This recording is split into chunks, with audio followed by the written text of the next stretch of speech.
আজকের রেসিপি নিরামিষ পটল আলুর তরকারি। চলুন দেখে নেওয়া যাক এই পটল আলুর তরকারিটা আমি কি করে তৈরি করি। প্রথমে কয়েকটা আলু খোসা ছাড়িয়ে এরকমভাবে কেটে জলে ধুয়ে নিয়েছি, আর কয়েকটা কাঁচা লঙ্কা চিড়ে নিয়েছি, আর পটলগুলো মাঝখান থেকে দুভাগ করে নিয়েছি খোসা ছাড়িয়ে। আর এখানে আছে একটা টমেটো আর কিছুটা আদা মিক্সারে বেটে নিয়েছি। আর ওদিকে কড়াই বসিয়ে নিয়েছি, কড়াইতে সর্ষের তেল দিয়েছি বেশি করে। সর্ষের তেল দিয়ে তেলটা বেশ গরম হয়ে গেলে আলুগুলো দিয়ে ভেজে নেব একেবারে।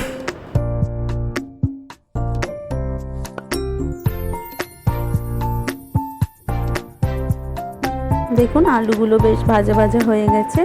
এবারে আলুগুলো তুলে নিয়েছি। এবার সেই তেলের মধ্যেই পটলগুলো দিয়ে ওর মধ্যে একটু নুন আর একটু হলুদ দিয়ে লাল লাল করে ভেজে নেব।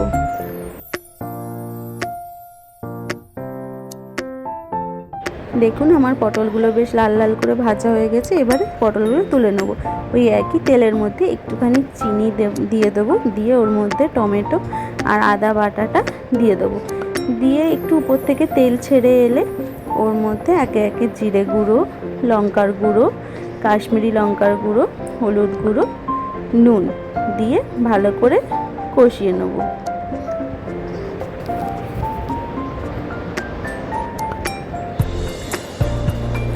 অল্প অল্প করে জলও দিয়ে দেবো। জল দিয়ে বেশ অনেকক্ষণ ধরে কষিয়ে নেবো। কষিয়ে কষিয়ে যখন দেখবো উপর দিয়ে তেল ছেড়ে এসছে, তখন আবার একটু জল দিয়ে দেবো। জল দিয়ে এরকম ভালো করে কষিয়ে তারপর ভেজে রাখা আলুগুলো আর ভেজে রাখা পটলগুলো দিয়ে ভালো করে মিশিয়ে সেটাও কষিয়ে নেবো প্রায় 1 থেকে 2 মিনিট পর্যন্ত। আর চেরা কাঁচা লঙ্কাগুলোও দিয়ে দিয়েছি, দেখতেই পাচ্ছেন। এই যে আমার কষানো হয়ে গেছে। এবার ওর মধ্যে জল দিয়ে দেবো যাতে আলু আর পটলগুলো ভালো করে সেদ্ধ হয়ে যায়। জল দিয়ে আবার উপর দিয়ে কিছুটা নুন দিয়ে দেবো। তখন কষানোর সময় নুনটা আপনারা দিতেও পারেন, নাও দিতে পারেন, শেষেও দিতে পারেন। আমি শেষেই দিয়েছি। তারপর ফুটে গেলে ঢাকা দিয়ে গ্যাসটা মিডিয়াম ফ্লেমে রেখে দেবো।